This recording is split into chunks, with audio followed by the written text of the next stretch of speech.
अस्सलाम वालेकुम viewers, welcome to exploring पाना। तो आज का हमारा डिस्कशन का टॉपिक है फाइलम आर्थ्रोपोडा। ठीक है, तो अगर हम फाइलम आर्थ्रोपोडा के यहाँ पे करैक्टरिस्टिक्स की बात करें कि करैक्टरिस्टिक्स कौन कौन से होते हैं इस फाइलम के अंदर, तो सबसे पहले हम बात करेंगे फाइलम आर्थ्रोपोडा के डिफरेंट करैक्टरिस्टिक्स की। हमें पता है आर्थ्रोपोड्स के अंदर आते हैं हमारे पास इंसेक्ट्स वगैरह, ठीक है ना।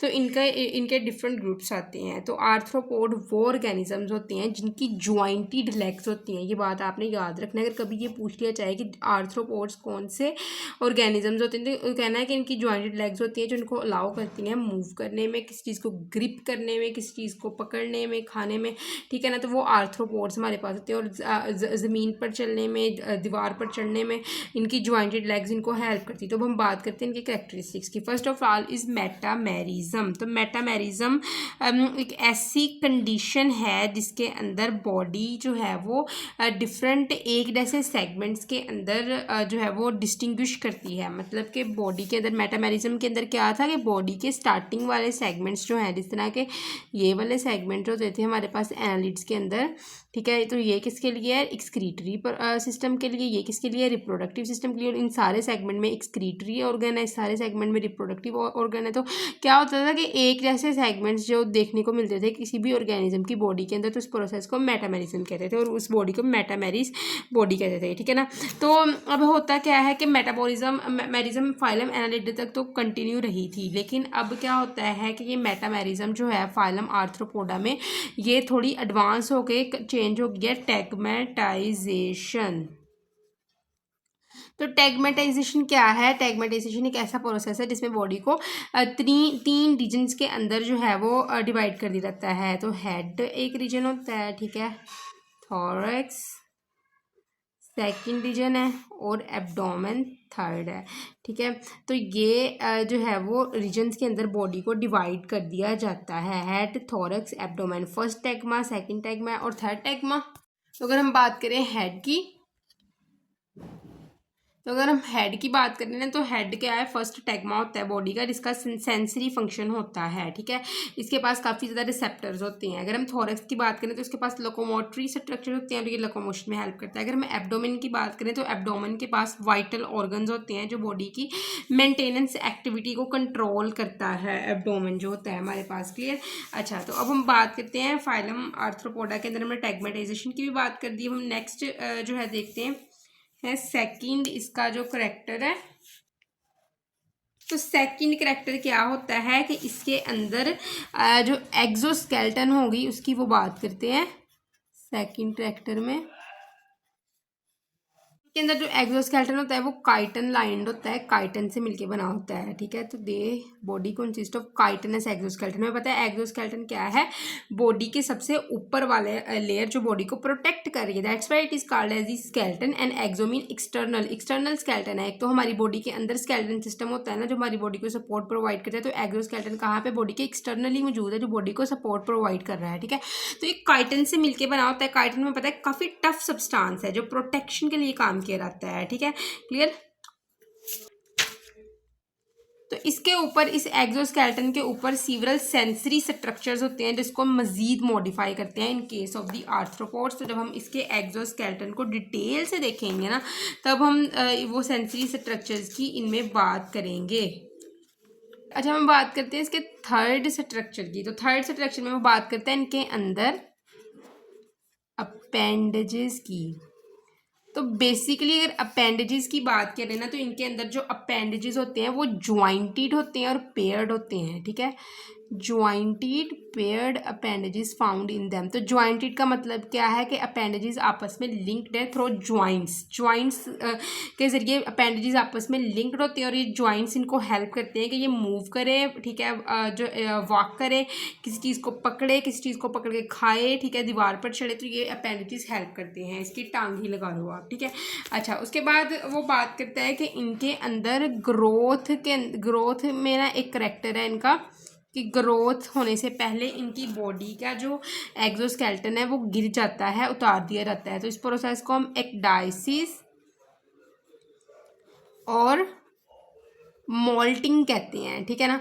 तो एक्डाइसिस और मॉल्टिंग करवाई जाती है ग्रोथ फेज से पहले, ठीक है। अच्छा, उसके बाद वो बात करता है कि इनके अंदर जो है वो इनका नर्वस सिस्टम किस तरह का है। Here talk about their nervous system.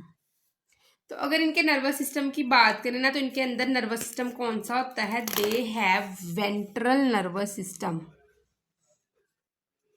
Ventral nervous system. तो वेंट्रल नर्वस सिस्टम का मतलब क्या है? कि बॉडी के नीचे वाली साइड पे जो नर्व कॉर्ड्स रन कर रही होती हैं, ठीक है, तो वेंट्रल नर्वस सिस्टम बनाती हैं। देखो बॉडी की ना एक साइड होती है, ये देखो ये ऑर्गेनिज्म है ना, तो जो साइड आसमान की तरफ है ये है डोर्सल साइड, और जो साइड जमीन की तरफ है वो है वी से वेंट्रल साइड, डी से डोर्सल साइड। तो ये नीचे वाली साइड पे ना यहाँ पे नर्वस सिस्टम इनका मौजूद होता है, ठीक है, क्लियर। अच्छा, उसके बाद वो बात करता है इनके अंदर सिलोमिक कैविटी की।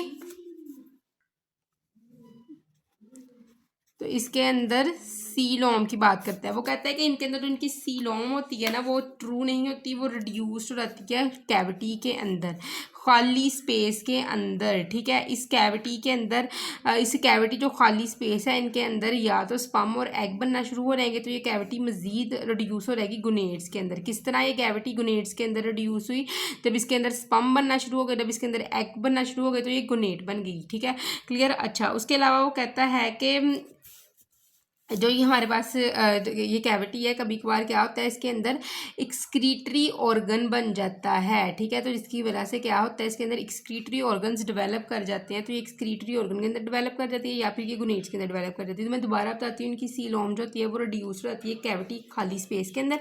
अगर उस स्पेस के अंदर बनना शुरू हो रहा है एग और स्पर्म, तो हम कह देंगे कि ये खाली स्पेस जो है ये गुनेड बन गई है, ठीक है। और अगर इस खाली स्पेस के अंदर एक्सक्रीटरी सिस्टम डेवलप कर दी रहे तो कह दिया रहता है कि कैविटी जो है वो रिड्यूस हो गई है एक्सक्रीटरी ऑर्गन्स के अंदर, ठीक है। अब हम बात करते हैं इनके अंदर सर्कुलेटरी सिस्टम की। Now will talk about their circulatory system. तो अगर हम इनके सर्कुलेटरी सिस्टम की बात करें ना, तो इनके अंदर मौजूद होता है ओपन सर्कुलेटरी सिस्टम के ब्लड। तो वो कहता है ओपन सर्कुलेटरी सिस्टम का मतलब क्या है कि जो इनका ब्लड होता है ये ब्लड वेसल्स के अंदर कन्फाइंड नहीं होता है, ये ओपन स्पेसिस के अंदर मौजूद होता है, ठीक है। तो वो कहता है कि ओपन सर्कुलेटरी सिस्टम के केस में क्या होगा, ब्लड जो होगा वो ब्लड वेसल्स के अंदर नहीं मौजूद होगा, बॉडी के अंदर वैसे ही मूव करता फिरेगा, ठीक है। तो वो इस ब्लड को रिलीज करवा दिया जाता है टिश्यू स्पेसिस के अंदर। तो टिश्यू स्पेसिस कौन सी हैं? हेमोसील, ठीक है, हेमोसील जो है वो टिश्यू स्पेसिस है जहाँ पे ब्लड को रिलीज करवा दिया जाता है, ठीक है। और इससे टिश्यू स्पेसिस को, ये टिश्यू स्पेसिस जो होती हैं ये हेमोसील्स होती है, किस तरह बनी थी? ये इनके अंदर इनके ब्लास्टुला से डेवलप हुई हैं। ब्लास्टुला में पहले एक स्ट्रक्चर बना था जिसको हम कहते थे ब्लास्टोसील, ठीक है। ब्लास्टोसील जो था इसके अंदर पहले मौजूद होगा फ्लूइड, लेकिन जैसे ही जो है इसमें जो है वो डेवलपमेंटल प्रोसेसेस हुए, एक नॉर्मल जो है वो हमारे पास आर्थ्रोपोड आया, तो उसके अंदर ये ब्लास्टोसील जो थी वो कन्वर्ट करवा दी गई हेमोसील के अंदर। इस हेमोसील के अंदर टिश्यू की यानी कि हेमोसील यानी कि इस टिश्यू स्पेसिस के अंदर ब्लड को कन्फाइन करवा दिया गया है, ठीक है, क्लियर। अच्छा, अब हम बात करते हैं इसके अंदर 9 पॉइंट की।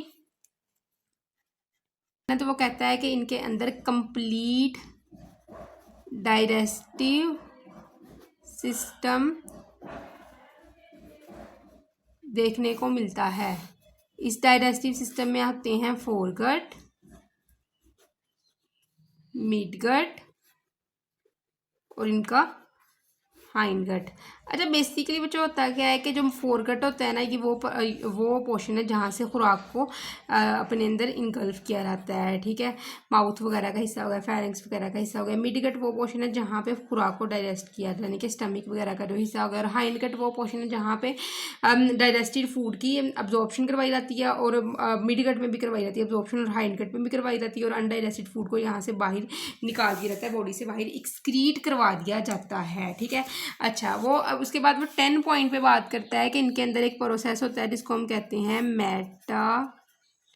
मेटामॉर्फोसिस। तो मेटामॉर्फोसिस एक ऐसा प्रोसेस है जिससे बॉडी की फॉर्म्स के अंदर चेंजिंग लाई जाती है। Metamorphosis is the process of the changing the form of body, ठीक है, बॉडी की फॉर्म्स को चेंज किया जाता है, ठीक है। तो इसमें क्या होता है, मेटामॉर्फोसिस के प्रोसेस में एक लार्वा को चेंज किया जाता है अडल्ट में, ठीक है। इसका मतलब कि जो हमारे पास ये फाइलम आर्थ्रोपोडा के मेंबर है उनको लार्वा और अडल्ट स्टेज दोनों मौजूद है। लार्वा स्टेज भी होती है और अडल्ट भी होती है। तो लार्वा जो होता है वो अलग चीज़ों पे ऑर्गेनिक मैटर वगैरह पे फीड करता है, जो अडल्ट होता है वो दूसरे इंसेक्ट्स वगैरह का शिकार करके मोस्टली खाता है। तो इसकी वजह से इन दोनों के दरमियान कंपटीशन कम से कम होता है और ये ज़्यादा से ज़्यादा डेवलप करते हैं, क्योंकि इसकी खुराक ये नहीं खाएगा और इसकी खुराक ये नहीं खाएगा, ठीक है। तो कंपटीशन इनके अंदर रिड्यूस करवा देता है मेटामॉर्फोसिस का प्रोसेस, तो जिसकी वजह से ये ज़्यादा से ज़्यादा डेवलप कर जाते हैं। बहुत ज़्यादा तादाद में प्लेनेट अर्थ पर ये मौजूद है, क्लियर। तो आई होप सो कि आपको कैरेक्टरिस्टिक्स ऑफ फाइलम आर्थ्रोपोडा की समझ लगी होगी, लेकिन अगर किसी भी किस्म की कन्फ्यूजन है तो कमेंट सेक्शन में पूछ सकते हैं। थैंक यू सो मच, अल्लाह हाफिज़।